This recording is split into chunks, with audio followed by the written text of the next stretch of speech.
Excellencies, ladies and gentlemen, despite those different points of view, we have managed to agree on a common vision here on the Bürgenstock.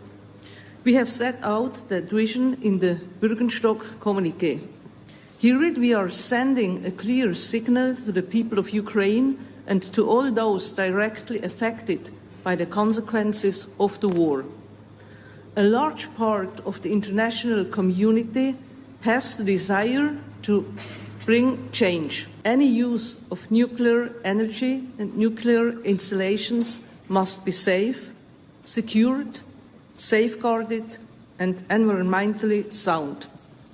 Secondly, food security must not be weaponized in any way.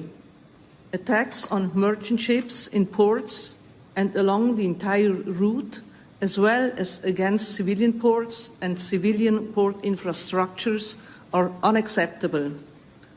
Thirdly, all prisoners of war must be released by complete exchange. All deported and unlawfully displaced Ukrainian children and all other Ukrainian civilians who were unlawfully detained must be returned to Ukraine.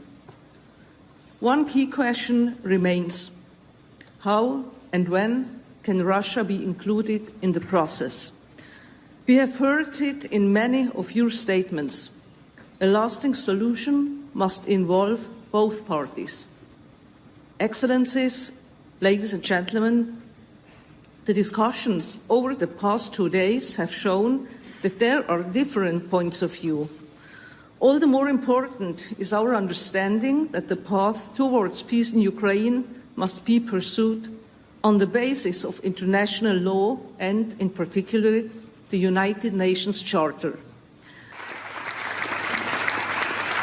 I hope that we can achieve results as soon as possible, and it is exactly these and other similar practical steps to restore security and peace that will prove to everyone in the world that the UN Charter can be restored to full effectiveness.